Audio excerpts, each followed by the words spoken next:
Hello guys, कैसे हैं आप लोग। सबको गुड इवनिंग। चलिए, आशा है सब कोई अच्छे से पढ़ रहे हैं। आज फिर आप लोग का स्वागत है मेरे चैनल पे। तो चलिए आज की क्लास फिर शुरू करते हैं। Biology class 12 part 4।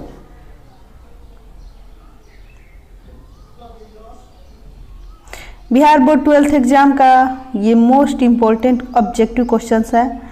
कुछ भी बाहर से नहीं पूछेगा, आप सिर्फ इसको ध्यान में रखिए, इसको याद कीजिए और इसकी तैयारी कीजिए अच्छे से। इसी में से जो भी पूछता है यही सब टेस्ट पूछता है। चलिए तो क्लास शुरू करते हैं आज का। पहला क्वेश्चन है, किस वर्ग के पौधों में बीज बनते हैं परंतु बीज नग्न रूप में पौधे पर लगे रहते हैं, यानी बीज के ऊपर क्या है, कोई आवरण नहीं होता है। यहाँ ऑप्शन है टेरिडोफाइट्स, ब्रायोफाइट्स, एंजियोस्पर्म या जिम्नोस्पर्म। तो टेरिडोफाइट्स या ब्रायोफाइट्स है, ये बहुत कह सकते हैं निम्न कुल के पौधे। और एंजियोस्पर्म, यहाँ हम जो भी पौधे देखते हैं तो आप देखते होंगे बीज के ऊपर कोई ना कोई आवरण जरूर होता है, तो उन सबको हम एंजियोस्पर्म या आवृत बीजी कहते हैं। और जिम्नोस्पर्म की बहुत कम प्रजातियां पाई जाती हैं, इसको हम हिंदी में अनावृत बीजी भी कहते हैं, क्योंकि इसमें क्या होता है कि बीज के ऊपर कोई आवरण नहीं होता। तो इसका आंसर क्या हो जाएगा, इसका आंसर हो जाएगा जिम्नोस्पर्म। हिंदी में क्या कहते हैं इसको, अनावृत बीज। जैसे साबूदाना आपने देखा होगा, इसके ऊपर कोई बीज नहीं होता, तो यह भी इसी कुल के अंतर्गत आता है, जिम्नोस्पर्म। चलिए अगला क्वेश्चन है, निम्नलिखित में से कौन सा रोग बैक्टीरिया से होता है। ऑप्शन क्या है, चेचक, पीलिया, तपेदिक या सभी। तो चेचक या पीलिया यह वायरस जनित रोग है, विषाणु के कारण होता है ये। और तपेदिक, इसको हम टीबी भी कहते हैं, यह ट्यूबरकुलिन नामक बैक्टीरिया के कारण होता है। तो इसका आंसर क्या हो जाएगा, इसका आंसर हो जाएगा तपेदिक। अगला क्वेश्चन है, मनुष्य के मस्तिष्क की सबसे बाहरी झिल्ली कौन सी है। जो दिए गए ऑप्शन है इनमें से कौन सी होती है मनुष्य के मस्तिष्क की बाहरी झिल्ली। ऑप्शन है ड्यूरामीटर, एरेक्नोइड मीटर या पियामीटर। कौन सा होता है बाहरी झिल्ली, तो इसमें बाहरी झिल्ली होता है ड्यूरामीटर। मनुष्य के मस्तिष्क की जो बाहरी झिल्ली होती है वह ड्यूरामीटर कहलाती है। अगला क्वेश्चन है, चौथा क्वेश्चन, सर्वप्रथम विषाणु की खोज किसने की, किस वैज्ञानिक ने सर्वप्रथम विषाणु के बारे में बताया। या ऑप्शन है लिनियस, स्मिथ, एडवर्ड जेनर या इवानोस्की। किसने बताया सबसे पहले विषाणु के बारे में। तो इसका आंसर क्या हो जाएगा, इसका आंसर हो जाएगा इवानोस्की। उन्होंने सबसे पहले विषाणु के बारे में बताया था। अगला क्वेश्चन है, लार में कौन सा एंजाइम पाया जाता है। ऑप्शन क्या है, टेनिन, रेजिन, टाइलिन या रेनिन। कौन सा, इनमें से कौन सा है एंजाइम जो कि लार में पाए जाते हैं। तो क्या हो जाएगा इसका आंसर, इसका आंसर हो जाएगा टाइलिन। लार में टाइलिन नामक एंजाइम होता है जो ग्लूकोज में जैसे मिलते जाता है, कार्बोहाइड्रेट में मिलकर ग्लूकोज का निर्माण करता है। इसीलिए आपसे अक्सर क्वेश्चन ये भी आता है कि रोटी या चावल चबाने पे, भात चबाने पे मीठी क्यों लगती है। तो इसका यही कारण है, क्योंकि रोटी हो या भात हो या उबला हुआ आलू हो, तो इस सब में क्या होता है, कार्बोहाइड्रेट होता है, जो हमारे लार से जब मिलता है तो इससे ग्लूकोज का निर्माण होता है। चलिए अगला क्वेश्चन है, ऑक्टोपस है एक, क्या है ऑक्टोपस। ऑक्टोपस के बारे में आपने सुना होगा, ये 8 भुजाएं होती है इसमें और ये मुख्य रूप से खारे पानी में पाया जाता है। ऑप्शन है शूलचर्मी, संधिपाद, मृदुकवची या हेमिकॉर्टा। तो क्या हो जाएगा इसका आंसर, इसका आंसर हो जाएगा मृदुकवची होता है ये ऑक्टोपस।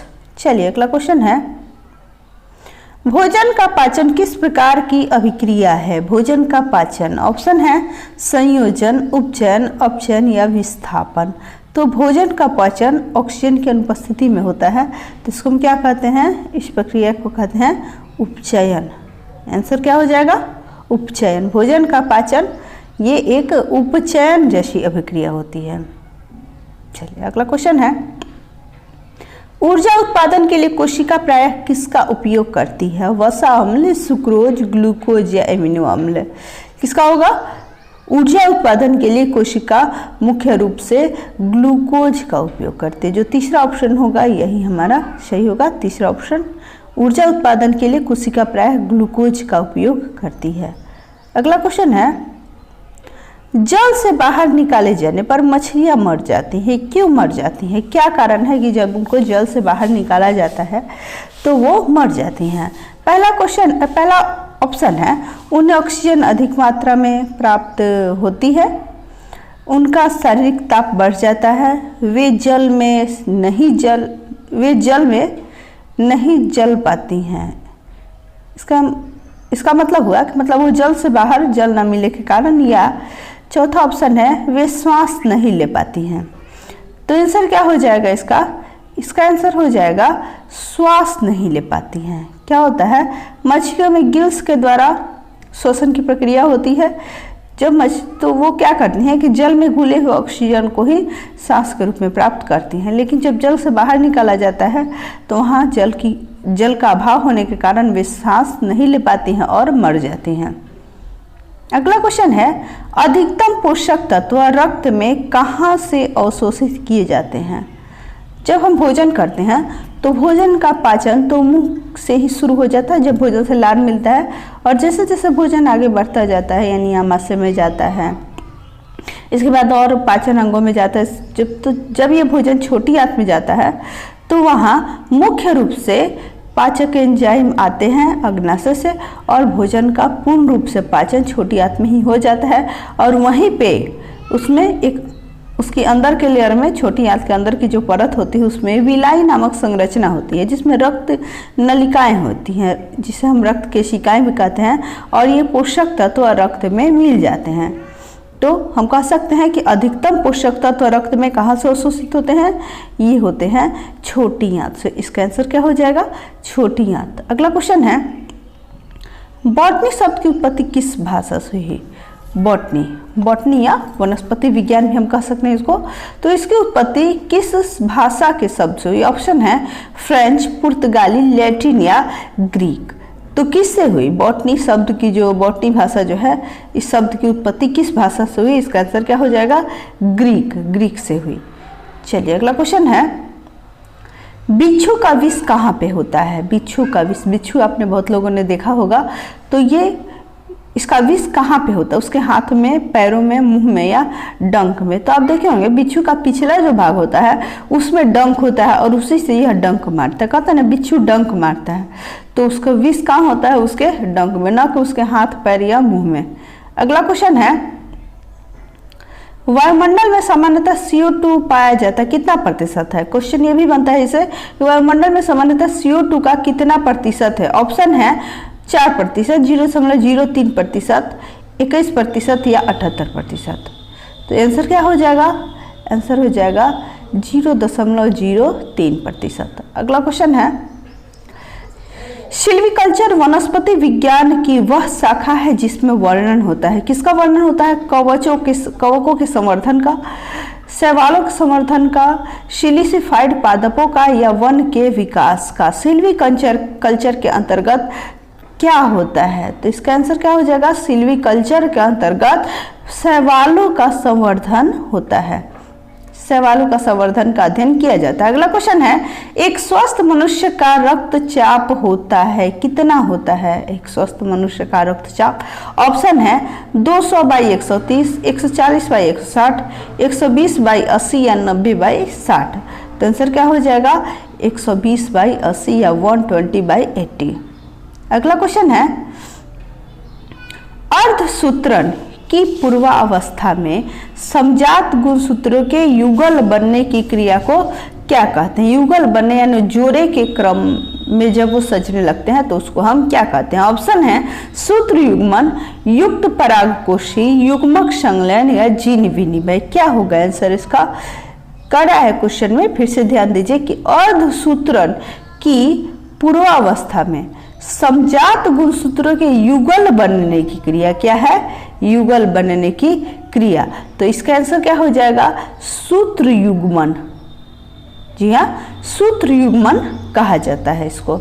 अगला क्वेश्चन है, मेढक के हृदय में कितने कक्ष होते हैं? कितने चैम्बर कह सकते हैं? तो ऑप्शन यहाँ 3, 5, 4 या 2। तो एम्फीबिया के वर्ग के जो जंतु होते हैं जिनको कि हम उभयचर भी कहते हैं, जो जल में भी रहते हैं और स्थल पे भी रहते हैं, तो उनके हृदय में 3 कक्ष होते हैं। ऑप्शन क्या हो जाएगा? 3 चैम्बर होते हैं। अगला क्वेश्चन है, लाल सागर का लाल रंग किसकी उपस्थिति के कारण होता है? किसके कारण लाल सागर जिसे हम कहते हैं उसका रंग लाल होता है? ऑप्शन है शैवाल, जीवाणु, लाइकेनियम, मॉस। तो इसका आंसर क्या हो जाएगा? इसका आंसर हो जाएगा शैवाल। लाल शैवाल जिसे हम कहते हैं, रोडोफाइसी लाल शैवाल को कहते हैं, जिसके कारण लाल सागर का रंग लाल होता है।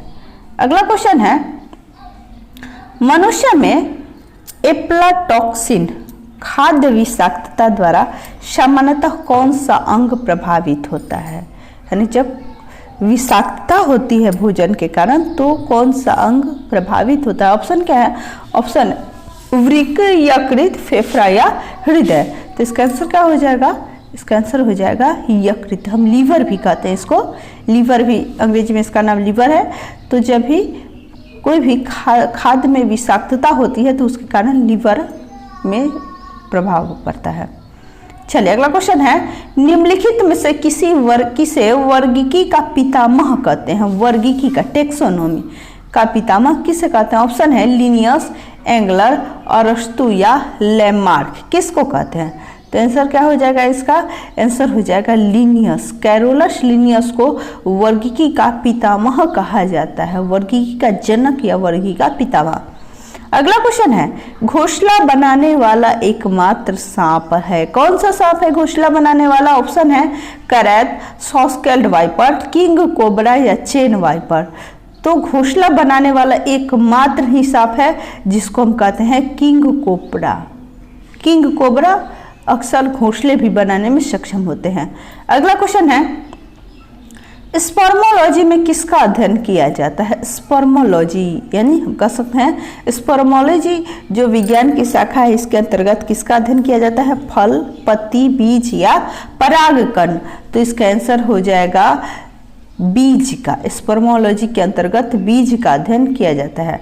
अगला क्वेश्चन है, हृदय की मरमर का कारण क्या? कहते हैं हार्ट अटैक होता है तो मतलब क्या कारण होता है हृदय की मरमर का, यानी हृदय के किसी भी प्रकार से क्षतिग्रस्त होने का? ऑप्शन है कपाट में लीक, छोटी महाधमनी, हृदय धमनी, घनास्त्रता या इनमें से कोई नहीं। तो इसका आंसर क्या हो जाएगा?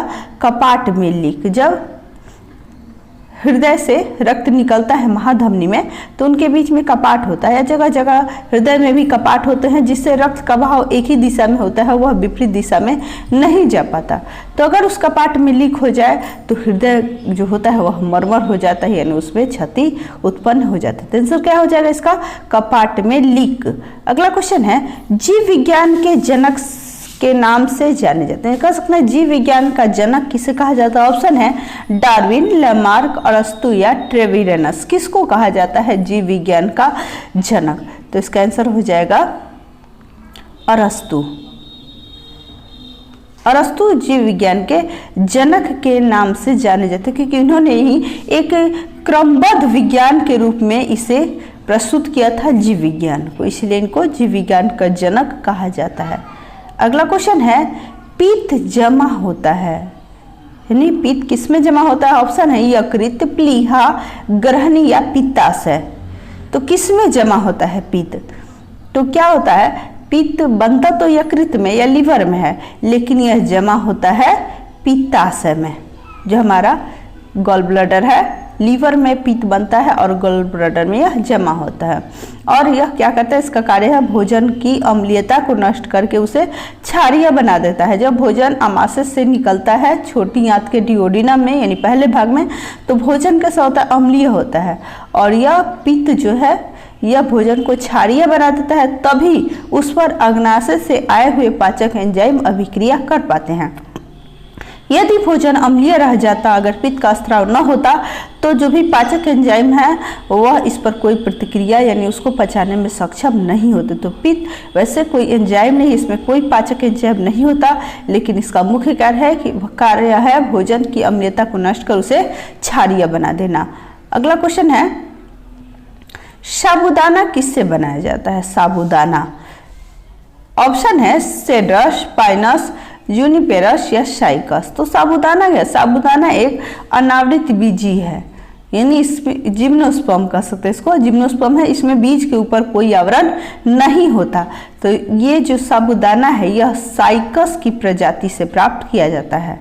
अगला क्वेश्चन है, वनस्पति विज्ञान के जनक के नाम से जाने जाते हैं। किससे जाना जाता है? वनस्पति विज्ञान के जनक के नाम से। ऑप्शन है पुरकिंजे, अरस्तु, डार्विन या थियोफ्रेस्टस। तो इसका आंसर हो जाएगा थियोफ्रेस्ट। ये वनस्पति विज्ञान के जनक के नाम से जाने जाते हैं। अगला क्वेश्चन है, मटर पौधा है। मटर किस प्रकार का पौधा? ऑप्शन है शाक, झाड़ी, पुष्प या इनमें से कोई नहीं। किस प्रकार का पौधा है ये मटर? तो इसका आंसर क्या हो जाएगा? मटर एक लचीला पौधा होता है, यानी यह शाक कुल में आता है। अगला क्वेश्चन है, रजोनिवृत्ति साधारणतः निम्न आयु में होती है। रजोनिवृत्ति मेंस्ट्रुएशन जो खत्म होता है उसको कहते हैं। यह मुख्य रूप से महिलाओं में किस आयु में होती है? ऑप्शन है 40 से 45 वर्ष, 45 से 50 वर्ष, 35 से 40 वर्ष या 30 से 35 वर्ष। तो इसका आंसर हो जाएगा 45 से 50 वर्ष। इसी उम्र में रजोनिवृत्ति सामान्यतः खत्म हो जाती है। चलिए अगला क्वेश्चन, जीवाणु की खोज सर्वप्रथम किसने की? यहाँ ऑप्शन क्या है? Leeuwenhoek, Robert Hooke, Louis Pasteur या रॉबर्ट कोच। जीवाणु की खोज सर्वप्रथम किसने की? तो इसका आंसर क्या हो जाएगा? जीवाणु यानी बैक्टीरिया की खोज सर्वप्रथम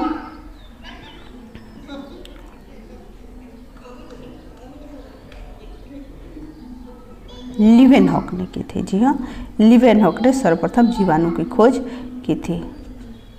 चलिए थैंक यू। सब्सक्राइब करें मेरे चैनल को और इसी तरह इम्पोर्टेंट क्वेश्चंस को देखते रहें, उसको याद कर लें, ताकि बोर्ड एग्जाम में आपके लिए कोई विशेष रूप से असुविधा न हो, क्योंकि बाहर से कुछ नहीं पूछता है, जो पढ़ाया जाता है इसी में से पूछता है। इसी को अगर आप याद करते हैं तो कहीं और जाने की या और कुछ पढ़ने की आवश्यकता आपको नहीं पड़ेगी। आपके सारे ऑब्जेक्टिव जो क्वेश्चन आंसर है उसकी तैयारी यहीं पे हो जाएगी।